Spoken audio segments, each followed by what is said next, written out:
KFAN welcomes some great shows to Mystic Lake Amphitheater. Leonard Skinner and Foreigner will be there August 16th, and Motley Crue will be there August 21st. Get the complete details on all our upcoming shows on the concert page at KFAN.com. Keyword calendar. Couple 13-14 past. I'm Common. He's 10 to be. The legendary Mark Rosen is here, and everybody's wondering. What's that? The social event of the season, the Super Bowl party that everybody wanted to be at. Not everybody. From what I understand, it was a star-studded celebrity type event that everybody had some type of celebrity cachet, as it were. Not really.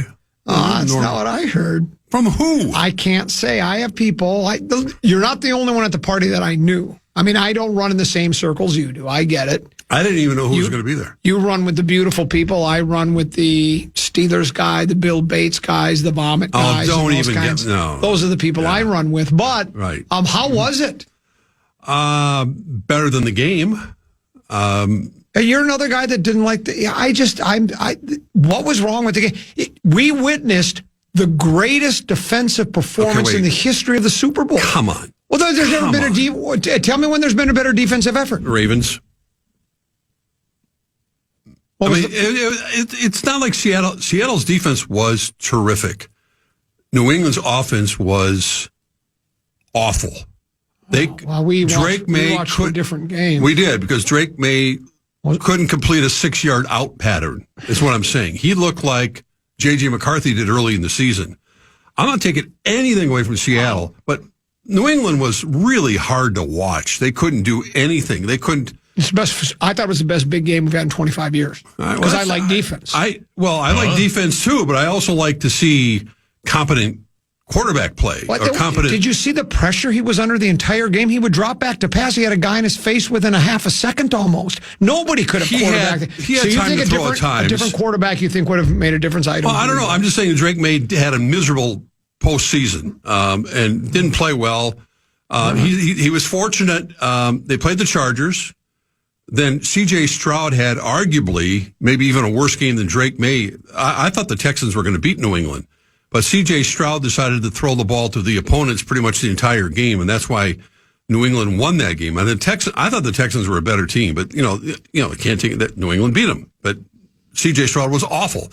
Then they got a chance to play Denver without Bo Nix, their starting quarterback.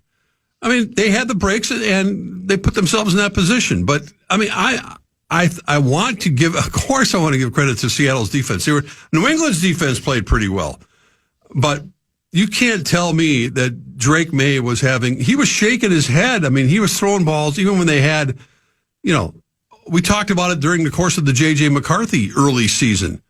Just throw an 8-yard out. Just throw a ball over the middle of the field. Just do something to get momentum going. And it wasn't like just great defense. I mean, I thought New England's secondary was terrific at times against that. Well, that's what I say. To me, those 5 plays that was a Gonzalez made. Yeah, it was terrific. Didn't you love those? I did. How was that boring? It was exciting. It was terrific plays. I didn't say it wasn't. How about the running back? That kid put on as good a running performance as we've ever seen. You're not listening to me. I agree with all that. I just said that Drake May was awful.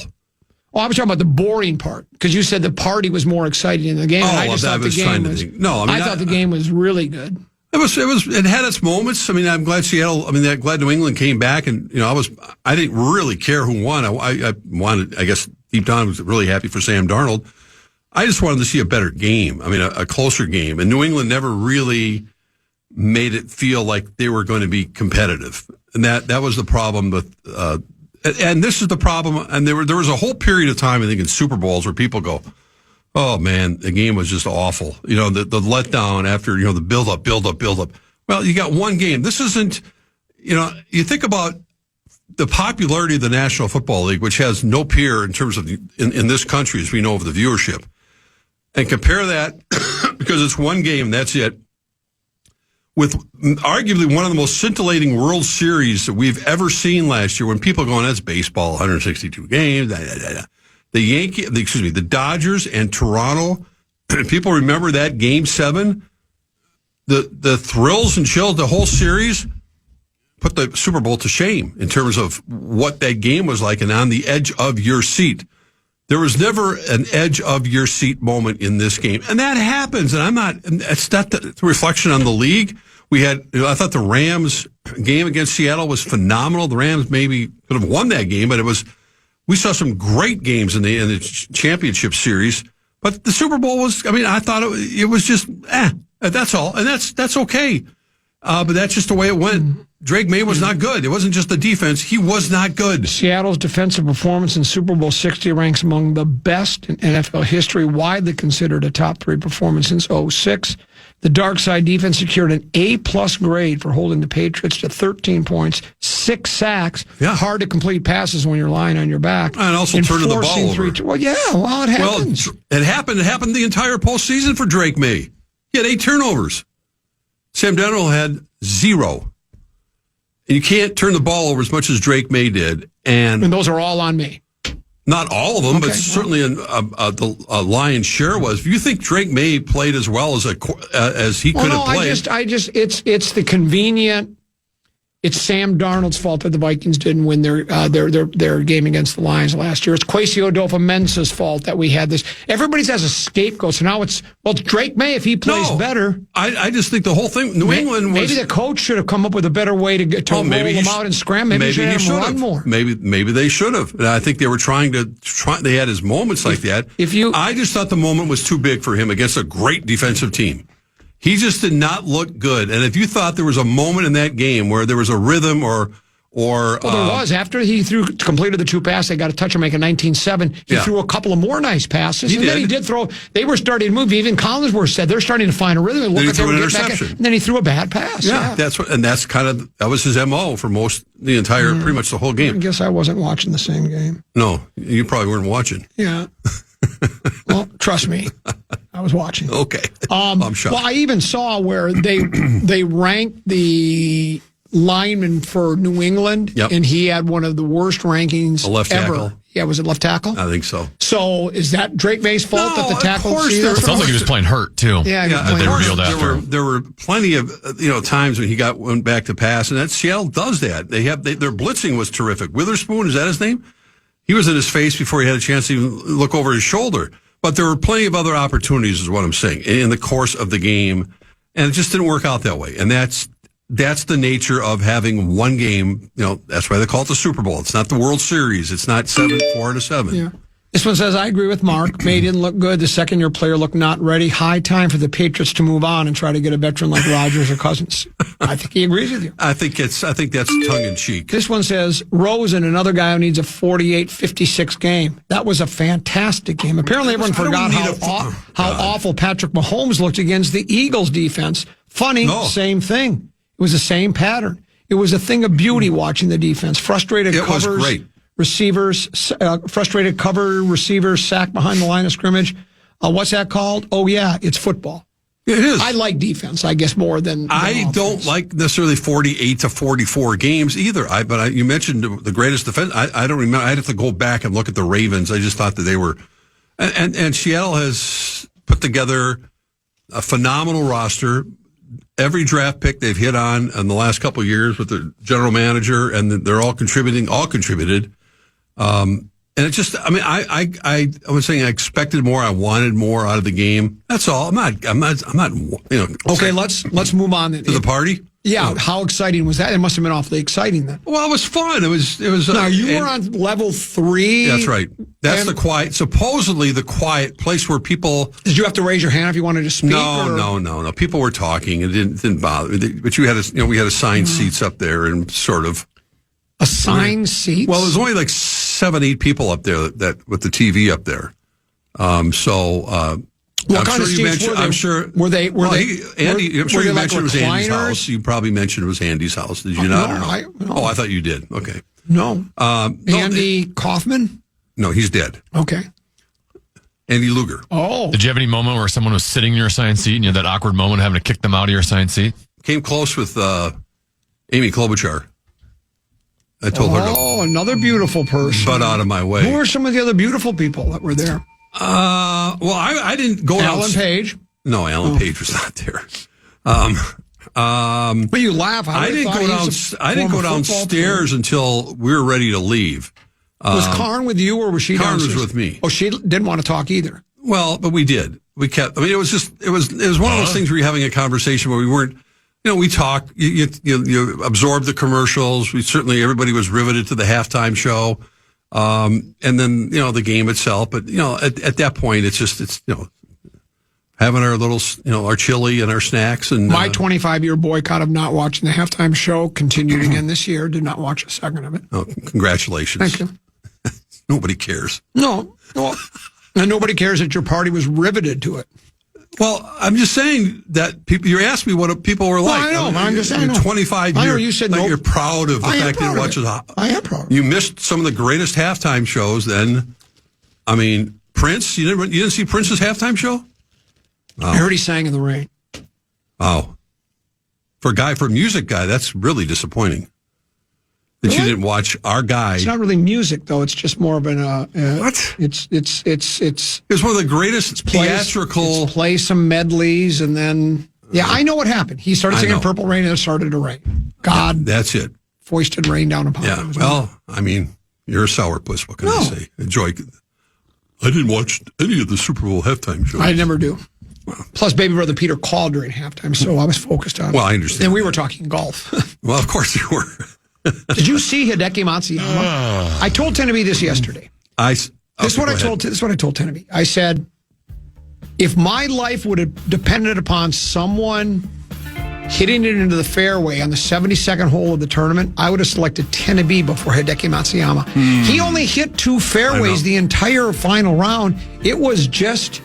But then was it a marshal or someone dropped the chair when he was swinging his club? Well, there were 2 things that happened. Yeah, there was a chair, and then somebody else wanted to yell, "Get in the hole!" right when because twice he had to stop. I didn't see the end of it. I know he lost at a playoff, but I was already gone. He lost to Giddy Up, got her up. Yeah, and got her up. How he got into the playoff? He birdied. Now he didn't know he was getting into a playoff. There, he's just because he's playing ahead of Matsuyama's in the last group. He's in the right rough, and he's got this uphill, side hill, downhill, backwards lie, and so he hits it and falls back. He knocks it to 2 feet, makes the putt. Then he goes to the driving range and just keeps practicing. He's watching on his phone, and then all of a sudden, the next thing you know, Matsuyama bogeys. He hadn't bogeyed the 18th hole all week. I don't think he made a. What did they say? He hadn't bogeyed 18? No, I think they said he did make a bogey on the back 9 all week until the very last hole, and then the rest. How about Scotty Scheffler coming out of nowhere and then he's right there? Well, I think had he not shot 2 over on the first day, I know. If he just shoots what he normally does, like 2, 3, 4 under, he wins the tournament. But he didn't win the tournament. No, but he's not going anywhere. That's for damn sure. This is the call I've been waiting my entire life for. Grab it. Well, I will, because we're going to break. When we come back, there's plenty to get to. More Super Bowl fallout. Olympics, Wolves, Wild, and so much more on the Common Man program on The Fan. The Fan wants to give you a shot to win bonus bucks with our national cash contest. Enter the keyword happy at KFAN.com now for a shot at winning. The keyword is happy. Enter now at KFAN.com.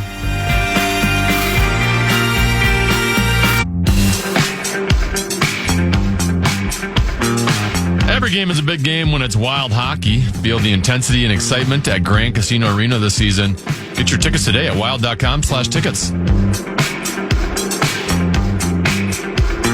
Couple 13-14 past Common Man program. I'm Common's Tenby. Legendary one Mark Rosen is here. So New England win or Seattle wins, but now, as I always say, once the game's over, okay, then what? Now we're already thinking about. So you won last year, big deal. That was last year. Yeah, what are you gonna do for that? Was then. This is now, and now we approach the offseason, which really isn't one of the NFL, but it's now it will be. There's a bit of a lull, and then it will be. Popping tags, combines, free agency, and the draft. A lot of theories about what the Vikings will do. Certainly are. A number of people, insiders that follow the team on a regular basis, are convinced, and they've publicly said so in their reporting, that they think the Vikings will go after a veteran quarterback. When they say that, I don't think they mean like going after Sam Howell, Carson Wentz. They are going to go after a guy that, you would think, is either maybe not going to be handed the job, but he's going to be, it's going to be like, hey, he's coming with the expectation, I got a real good chance to be a starter here. Much of the reason why Danny Jones allegedly left was because he felt like I have a better chance of getting a fair shake with Indianapolis than I do with Minnesota because, and not that they, when I say fair shake, I just mean I think the Vikings made it clear, or at least sent him signals that, he's the guy we drafted. He's going to be the guy we're trying to get, and you're kind of our secondary plan. So I think the Vikings, this means they'll go after like a Kirk Cousins name has been floated around. I think it'll be a different perspective, and there has to be, than last year when they pushed their chips in on JJ and to the point where they really didn't have a backup plan. And we know they signed Carson Wentz late in training camp. And by then it was, the die was cast. It was either going to be basically JJ or bust, and we know what happened. So I think this year will be different. I don't think the idea of trading the farm for Joe Burrow, I don't think Cincinnati's interested in it. I mean, anything's possible. We've seen it. I highly doubt it. I don't think the Vikings are going to trade all their draft picks for. Well, that's the thing. That would be just exactly the opposite of what they tried to do 100%. I mean, and they could make that decision. Well, I don't think there's anyone that can convince me that the KOC is ready to move on from J.J. McCarthy after 10 starts. I agree. I don't see that happening. I see, a Kirk Cousins, because he'd come here and he's already been through it with Penix and in Atlanta, and he knows the system. He'd come back here. He knows everything inside and out. The Kyler Murray conversation. He's another guy that's out there that. But isn't he a big money guy? He is. Kyler. He's already signed a big deal, right? Yeah. Well, I'm assuming he's going to get cut though. Like he's still under contract, right. So it's going to be a trade or. Yeah, I don't think the Vikings would be on the hook for as much money he's making. All right. But I mean, that's the type of player where you go, had their mindset change where you're going to have a legitimate competition for the quarterback job, knowing full well that, McCarthy, at least right now, is still going to be the number one quarterback. And what he's doing this offseason leading into when the Vikings coaches get their hands back on him, and I'm sure he's going to be throwing with, his receivers and doing, he's probably, I'm sure he's at the training facility every day, and he's got to get stronger physically. I mean, number one, to just handle the rigors, because I think beyond anything else, you think about J.J. McCarthy as a quarterback, his durability remains in question simply because we've seen, 2-3 different kinds of injuries that sideline him. And that's just not going to cut it in this league. So I'm not just saying because he's going to be lifting weights that he's not going to get hurt, but I think that's a big concern. So I think the Vikings have to. Their only responsibility is to protect themselves and to for the good of Justin Jefferson and everybody else on that team. You better have someone that can go in there and pull the trigger. And that's not easily done, but Cousins may be that guy. I don't think people are going to get like, they're bringing Kirk Cousins back. If they bring Kirk Cousins back, he's Kirk by now. I mean, he says all the right things. He knows how to massage the message. And I think he'd be, when called upon, you already saw with Atlanta. McCarthy will be the starter until proven otherwise. That's probably the way it's going to go. I read from this story that I stumbled across earlier in the show today. Tyler Dunn writes for something called Go Long. Mm-hmm. They're a sports website that does long form stuff. This was done Saturday before the big game, and there were several quotes from Viking players. I don't know if you heard me read any of these quotes. I did not. Quoted were Harrison Smith and Blake Cashman. And one of these quotes I thought was really telling. It's from Cashman. He says, give me 1 second, I'll find it here. Because I want to get your thoughts on this. This is such a long story, it just goes on and on and on. Thanks, Tenby. By the way, maybe Tenby, you can tell them what's happening here in the hockey game. Spoiler alert. 5, 4, 3, 2, 1. Yeah, USA women's hockey team putting it to Canada. They lead 3-0 in the second period. Canada without one of their best players, by the way, due to injury. They're keeping her out. They just had kind of a controversial goal for the third goal. It was first reviewed to see whether it crossed the goal line, and then Canada challenged for goaltender interference, and they lost both ends of it. So USA now up 3-0. Preliminary round, right? Yep. They'll face each other again in the middle round. That's what it's. I mean, everybody seems to feel that way. Almost a foregone conclusion. Oh, I wish I could find it now. Can't find it, huh? No, I've got it here. Okay.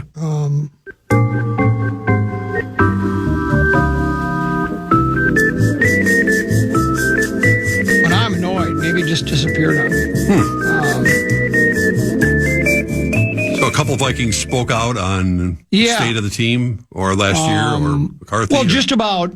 I heard they thought Cashman. I'd like to get the exact quote, but he was talking about how they thought the team thought for sure they were going to run it back with them. Everybody in the locker room was, why are we basically with Darnold? Yeah, well, they couldn't understand why they were moving on without him. Mm-hmm. I'll find it for you here for the next JJ McCarthy, Jefferson pretty much said the same thing. I mean, I think everyone's kind of, I mean, if you look at it, I mean, now it's all, it's like, well, of course, under the heading of second guessing, but at the time, I don't think these players are second guessing. No, I don't think they are either. But at the same time, again, I will never back off about the idea that I don't know how they whether it's KOC or whomever, probably KOC, thought that McCarthy not being able to could come back from not being able to do anything for a year and then all of a sudden be the starting quarterback and play at a high level.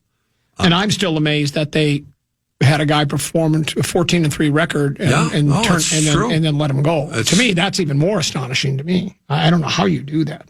Well, especially with McCarthy's situation. I mean, it's all open turf on open territory on those guys. Here it is. Okay. If Sam would have been returning as our quarterback after the year he had with us, everyone would have been happy. Guys loved him, not just as a player, but as a teammate as well. So we were sad to see him go. We're happy for him, of course. We have a lot of what-ifs. We're definitely missed him this year. I always tread lightly saying those things because we've got JJ, a young quarterback that's going to take a lot of growth and didn't have those chances rookie year. But yeah, it would have been nice to have a talented veteran quarterback who had previous success with our team.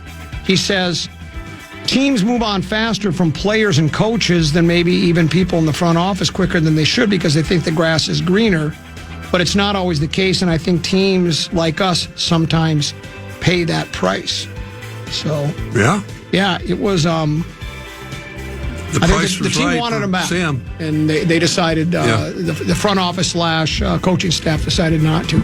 Let's take a break. Come back. One more segment to go with Mark Rosen, the legendary one, and 10 to be in common here in the Fan.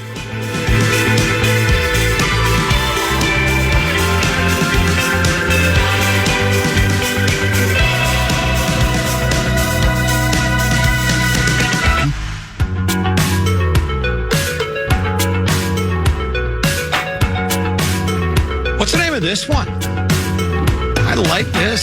I know we played it before, but it's... KFAN welcomes the Black Crows and Whiskey Myers to Mystic Lake Amphitheater on July 28th. Tickets are on sale now. Get the complete details on all of our upcoming shows on the concert page at KFAN.com, keyword calendar.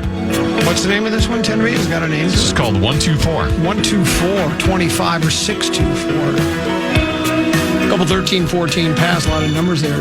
Here's the money quote I was looking for. I'm sorry it took me so long. Here's what Cashman said. When he played with him with the Jets, and that's right. He says Darnold, their fiancés are friends, Cashman and Darnold. Here's what Cashman says, money quote. Obviously, I was a little sick to my stomach to see him leave because we were a great team. He played phenomenal, and the guys in our locker room, everyone's thinking, why wouldn't we run it back? Players assume Vikings management could feel what they felt, a quarterback endearing himself to everyone. They were. I'm sure the players were just as stunned as everybody else. Is why are we letting him go? Our franchise quarterback's in the building, and you're letting him walk. Sometimes your plans have to change, right? That visual with Darnold walking into the locker room after being interviewed on the field, the Green Bay, and everybody went crazy. Well, Harrison Smith talks about that in here. Yeah, too. I mean, there was a moment. It was a solidifying in KOC with a big smile on his face, and it was a solidifying moment. But they had a grand plan, galvanizing moment for the football team last year that led them to all of that. But they had their grand plan. And whether it's, sometimes financial stuff gets in the way and philosophies get in the way. And, listen, all they can do now is, and the Vikings, we all know. I mean, we've been talking about it for a long, long time. They've been looking for a franchise-type quarterback, and maybe they let the guy get out of the building. Well, they did. And now, whether or not, Sam played awfully well. I mean, he didn't have to play great. He even said after the game, I could have played better. Yeah, I mean, he's kind of with a blank-eating grin on his face. Well, they don't get to the big game without his performance against 100%. The Rams in the NFC Championship. No, and that Rams game. That was a plus performance. Yeah, he was terrific. And, 3 touchdowns, no interceptions, over 300 yards passing. The ball over. No, and that was comeback after comeback. He was brilliant. Yeah, this kind of sums it up. This text messenger from the 612 says, "I can't believe in the year 2026 we're potentially clamoring for the return of Kirk Cousins. We have truly nothing to show for the last 4 years, and we don't. We have nothing. Well, to show. No, and I think that I don't know if the word clamoring might be overstating it. I think it's just the idea that you're looking for a warm body that can potentially be a starter. I don't think they're would bring Kirk Cousins in here to say, yep, you're our starter from day one. I mean, if they're not thinking that J.J. McCarthy, would Cousins come here? Because remember, the Penix thing threw him for a loop. He was all bitter. I think. Well, I mean, I don't know. He'd we go saw him on somewhere else. TV. He'd go somewhere else if he had a guarantee to start. Don't you think?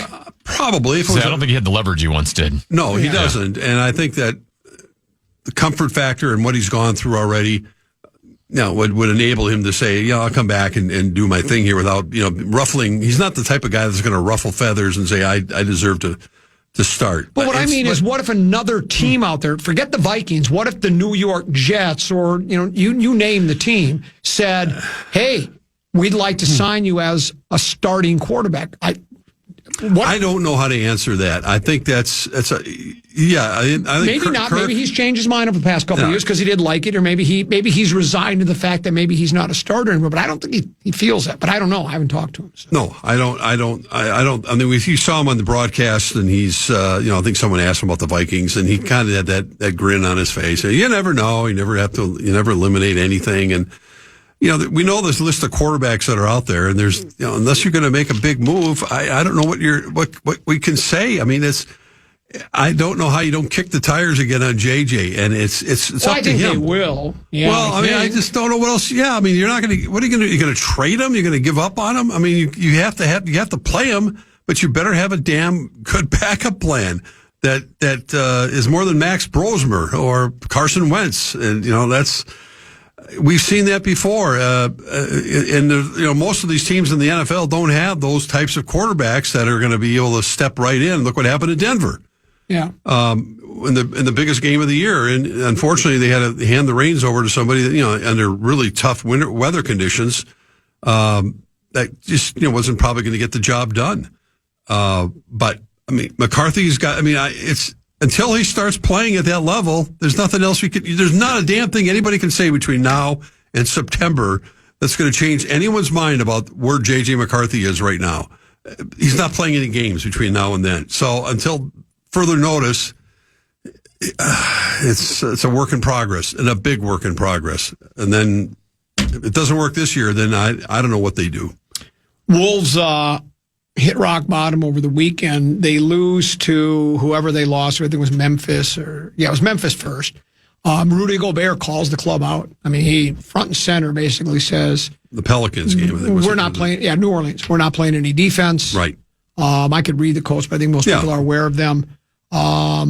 He thinks maybe the coach should start benching people. He was directly talking about Ant because he said, I don't care if you're scoring 50 points a game. That's Ant, right? He said, if you're not playing defense.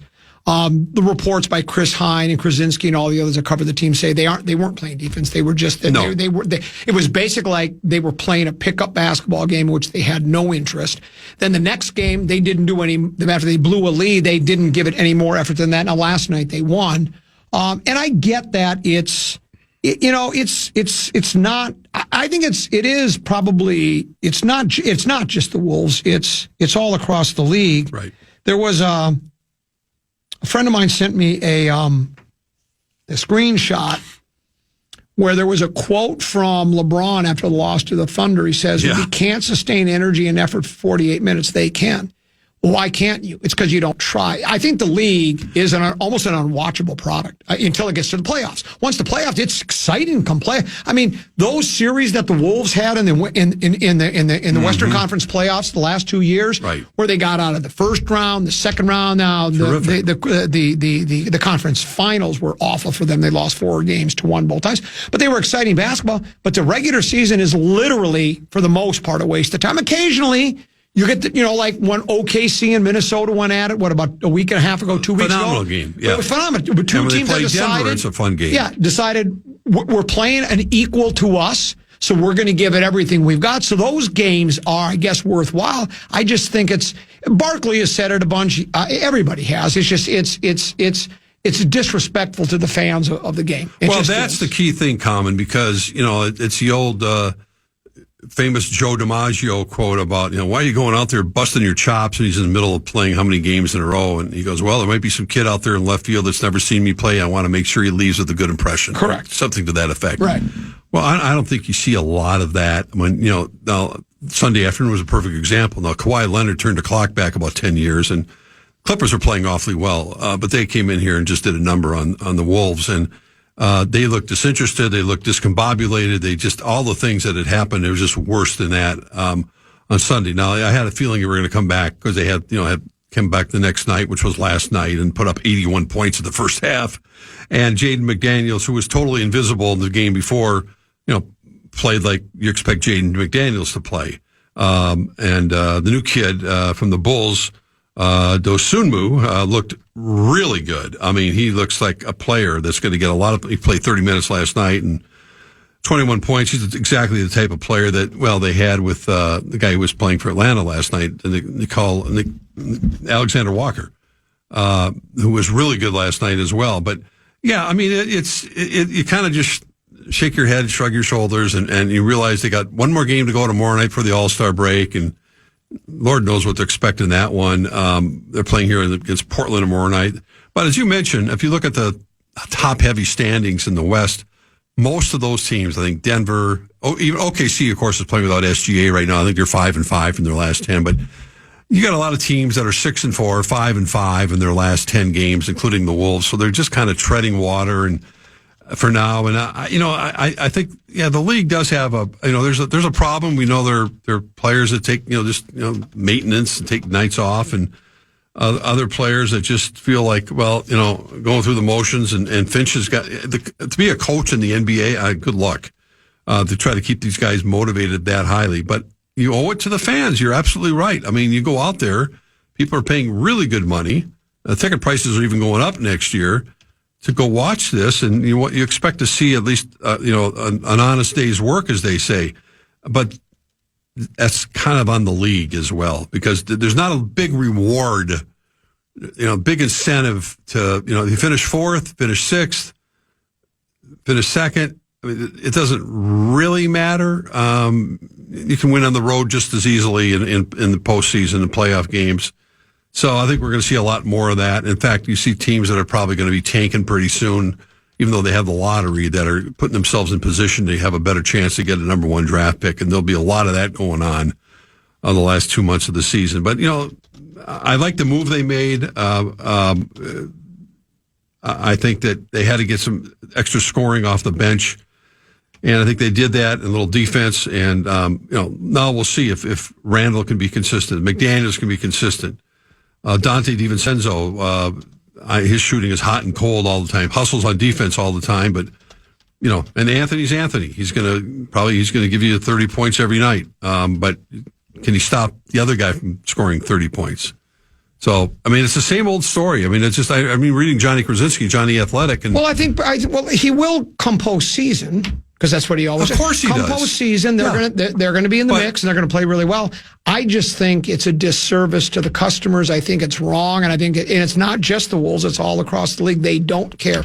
Guaranteed contracts. The inmates run the asylum. It's really sad. Well, that's why I don't watch. You know how I have a boycott of watching halftime shows. Halftime shows. I also boycott the NBA as well. Well, I mean, I think Antenna can weigh in on this. The difference between the 82-game schedule in the NBA, the 82-game schedule in the NHL, where right now the Wild, as well as they're playing, going into obviously the Olympic break, right now it's Colorado, Minnesota, and Dallas. And it's not far-fetched that the Wild could catch them. They're not that far behind to finish first. But those are the three teams. And I don't think we hear a lot of, they kind of mailed it in tonight. Do we, Tenna? I mean, from teams, I don't know how you do that in the NHL as easily. That they're not playing defense. I mean, I guess you can have bad goaltending, but I don't get the sense. Well, just the speed and physicality of the game. It's just hard to do that. It really is. It's hard to not try. Yeah, it's almost impossible. So, but I think what I'm saying is you're going to see if any situation right now would dictate that, listen, we know where we're going to be. The Wild aren't going to fall out of that top three, and they're not going to, they could end up in first, they could end up in second, they could end up in third. But those are the three teams that are going to, unfortunately, you're going to have to face one of them right away in the postseason, and maybe that'll be a good thing for this team. I'm not afraid of those other two teams. Guess what? They got to face us. Yeah, that's what I look 100%. at. I have no fear of those teams. They got to make that big move yet that Bill Guerin has to make after the Olympics. I don't even know if we have to make one. I mean, I hope they do, but I don't think. Well, I know I would like to see one, but I don't think we have to. I like the way our team is right now. It's great. But if we make one, great. But if they didn't, I wouldn't. Well, I mean, these other teams you're talking about, they're going to make moves too. So, if you're standing pat and the other teams are making moves, you know what? They need to make moves if they're going to face us. They better make moves. Wild could use another forward. Yeah. Yeah, and all teams could use another forward. Now, all teams could use another defenseman, and all teams could use your young goalie for him. I heard the rumors. I'd love to see him make. I'm just saying, I don't think it's. I think if the Wolves didn't make a major move, I wouldn't say, well, that's it, we're done. We can't win. No, they already made the big move. Yeah. Well, they don't need to make a major move, but they should still make a move. I'd like them to, even if it's just a bottom six center who can win faceoffs and kill penalties for you. That's still worthy. Do you make a move to give up your young goalie? No. Volstead? No. To try to get that guy? No. I mean, I heard rumors today that somebody from the center for the Blues would be. That's preposterous. I don't know. I wouldn't. I think to give up Volstead, it's got to be a big name. Yeah, big. I don't want to give him up for what I was just talking about, a third line center. And who's their backup goalie at that point? Well, you're right. You're riding with Gustafson. That's not a good situation. I mean, you know who would be the backup goalie then? Marc-Andre Fleury. What? Yeah, bring him back. He'd come out of retirement. Probably would. Guarantee you would. Bring back Flower. I would rather bring back Brizgalov. You just like saying his name. Well, I can't say his name. Brizgalov. I'd bring back Brizgalov. Remember how good he was for that stretch for us? It was very good. He was Brizgalov. They couldn't stop him. Mama can't stop. Daddy, Mama, police, nobody. Well, and then just looking at Thursday, the U.S. men played their first game against Latvia. Got a first chance in the afternoon. It's at 2:00, I think, start here in the Twin Cities. We should air that game on this station, I think. When I talked to the program director, my understanding was there's not any of those hockey games that are going to be on the radio. You've got to be kidding me. I thought that you couldn't find them anyplace. That doesn't seem right. That's hard to believe. When the U.S. plays Canada, what? That can't be true. I don't know. Maybe it's the right situation. Don't know. But that'll be must-see TV, as they say. You think so? Must-see TV? Well, preliminary round, it'll be fun. But obviously, when they get to the medal round, that's what... I think most people feel it'll be U.S. and Canada, although Sweden's got a really good team. We've seen upsets before. We certainly have.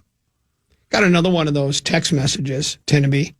Like you said yesterday, you would think after winning the big game, the people they're anti-Darnold. And the reason they're anti-Darnold, I just got a guy who said, let me ask you a question. If you were the CEO of a business and one of your employees made 2 bad business deals in a row, would you basically say because of the way Darnold performed against the Lions and the Rams, we had to let him go, it was the right decision to make, and this guy's standing by, and it's like, have you not watched what's happened since then? Blake Cashman himself said, here's the other thing that we didn't read these ones when you were here. Harrison Smith said, he basically said, so you don't think Tiger Woods ever had some struggles? You don't think Tom Brady ever had struggles? Right. The team inside the locker room wanted to bring He's comparing Sam Darnold to Tiger Woods. Yeah.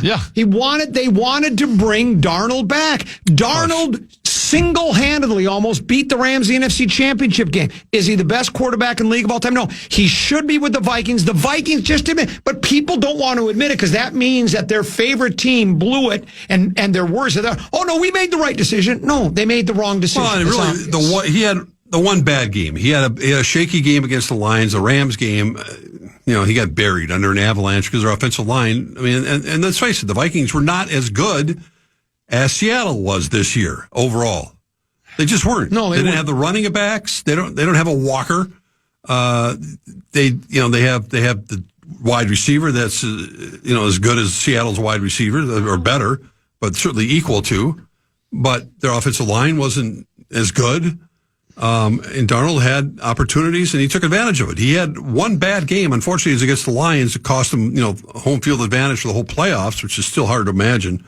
But the Rams game. And here's the thing. You can make the decision, which the Vikings did. They said Sam really played bad against Detroit, and a lot of people, he wasn't as bad against the Rams, but he was just okay against the Rams.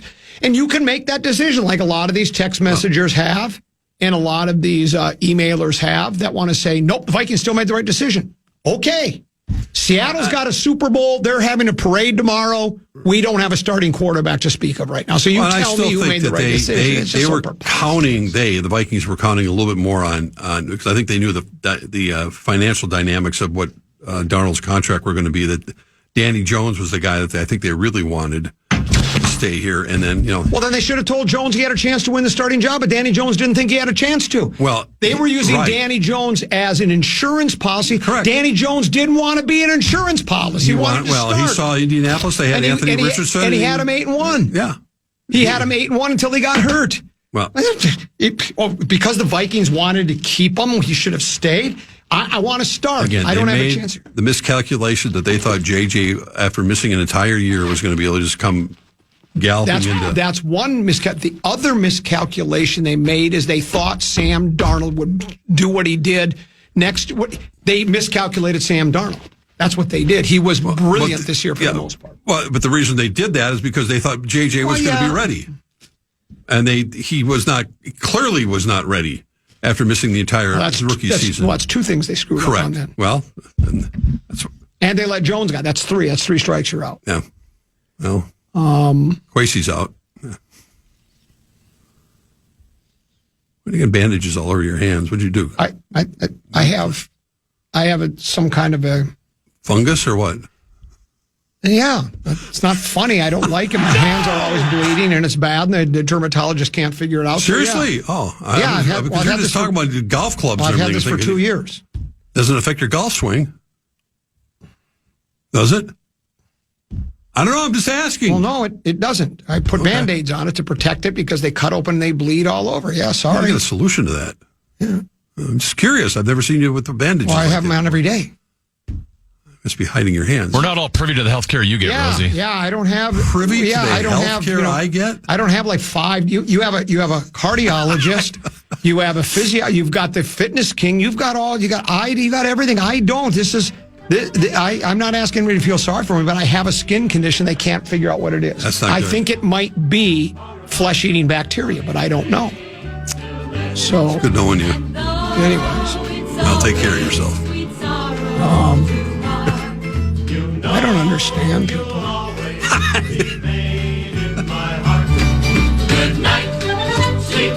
Oh, don't read it. It's like social media. It says, you challenge people to go back and find, it says, why don't you go back and find a clip of saying to keep Darnold? That would shut us all up. I don't need to prove anything to you. I asked Tenneby the day he walked out the building. I said, why didn't you re-sign him? I know you did. Of course. I'm not gonna. It's good to see you. I'll see you tomorrow at 2 o'clock. Yes, sir. Yeah, 2 o'clock. Oh, yes, 2 o'clock. Yeah, we have tomorrow, Tenneby at 12:15. Preposterous Statement Tournament Selection Show. Thanks for having me. Hey, great job. You as well. We're back tomorrow at 12 noon. Big Ticket JG there next. Listen back to any of Common Man's programs by podcasting on the iHeartRadio app or KFAN.com.